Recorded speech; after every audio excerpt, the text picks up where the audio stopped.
Well, good morning everybody. Welcome back to the channel. I am in Butte, Montana this weekend for a annual amateur event that goes on over here called the Ring in 10. I did not go to this tournament last year, and actually that was because the first PBA regional I had of the season was the same weekend as the Ring in 10. This year it turned out, let me turn that heater down a little bit, it's a little loud, but this year it worked out to where the Ring in 10 is actually the weekend before my first regional in Grants Pass. So made it to Butte last night. Had a few issues with my initial Airbnb. You know, it wasn't exactly as advertised, so I had to get a quick refund for that and scramble to find a place to stay, but found a place to stay. I'm gonna go to the store, get some basic stuff, come back, make some breakfast, relax a little bit, then I bowl at noon. There's a lot of good bowlers that end up coming to this tournament, so it's good practice for next weekend.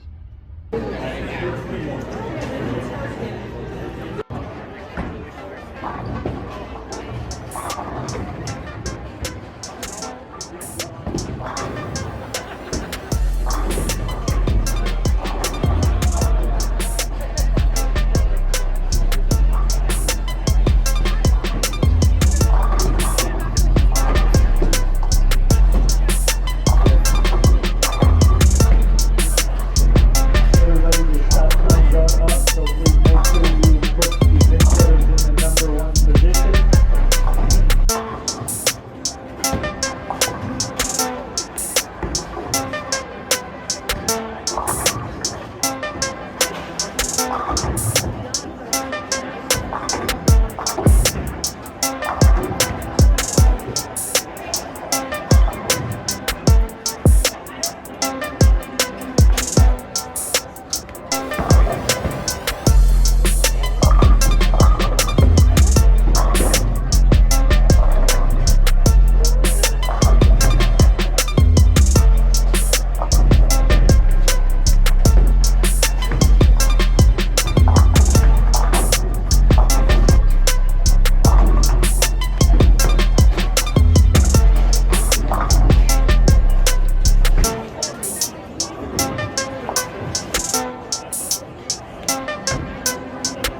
Well guys, it is Sunday morning and I am not bowling match play. I tried 2 different shifts at this particular tournament because it's an amateur tournament. Of course, you have the option of re-entry. The difference with this one though is re-entries are only allowed after first-time entries are allowed into the next squad. So I did make it in at the 5 o'clock squad. I initially bowled the 12 o'clock squad. And I didn't bowl terrible on the 12 o'clock squad. You know, I went minus 71 over 6 games, which I was pretty happy with. The unfortunate part is I made one too many mistakes. I ended up 8 pins out of the cut. That's 1 spare, you know, basically. The other thing is I had a chance for 2 back-to-back games in the 230s, both games 5 and 6 at the 12 o'clock squad.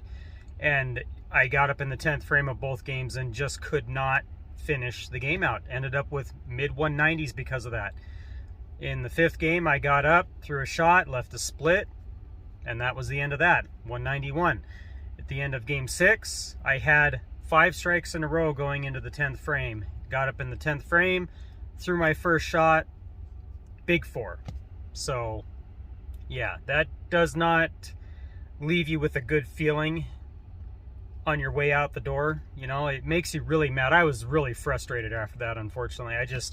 My mental attitude just, you know, it went down the drain. I was so upset because I knew I needed a big number in that last game to at least give myself a better chance of making the cut, and I couldn't do it. So, and you know, the unfortunate part is when you perform bad like that in the 10th frame, that messes with your mental stability essentially going into the next squad. And so what I did is I made that error in the 10th frame, and then about 40 minutes later I went and bowled the next squad, and my brain was just not where it should have been going into that squad. And so I started that squad with 2 horrible games, 1 teen, you know, 140, 150.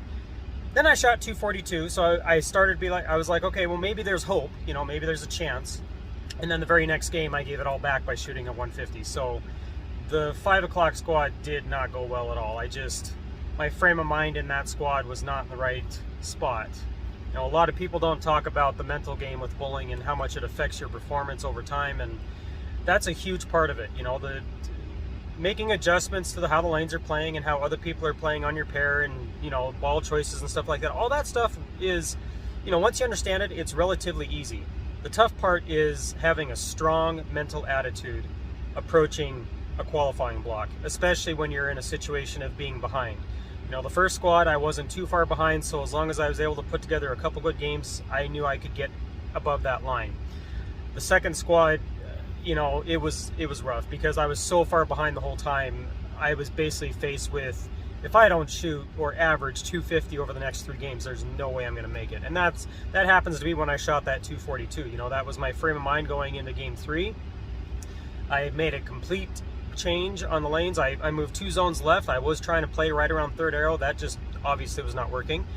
I moved way inside to 5th arrow where there was a couple of other guys that I was playing with. They were playing that area of the lane, and I moved there, and that's how I shot 242. I tried to keep that going into game 4. It did not work. And then going into game 5, I was like, you know what? I'm not going to make it anyway. Let's see what else is out there. So I moved actually back to the right, a lot farther right than I had tried playing the whole tournament. You know, just left a 2nd arrow using 10 at my break point, and I found some hold. And, you know, game 5, I struck like 4 different times. Actually, it was 4 in a row, and then I left a split. But it was, you know, it wasn't the most consistent line, but at least there was some hold out there that I could use. Playing the inside part of the lane was so touchy. Your speed had to be so on point, and if it wasn't, you blew right through the break point. So overall, I can't be mad at myself. It was a decent tournament for me. Good practice going into next weekend for Grants Pass, Oregon. That's going to be a long drive. I'll be heading out this Thursday for that tournament. I'm hoping I can get everything together in time and figure out a way to go plus instead of minus, because on the PBA, there's not a lot of regional tournaments where the cut is actually minus. Anyway guys, thanks for watching the video today. Please do all the things, like, comment, and subscribe to the video, and I will see you guys in the next video.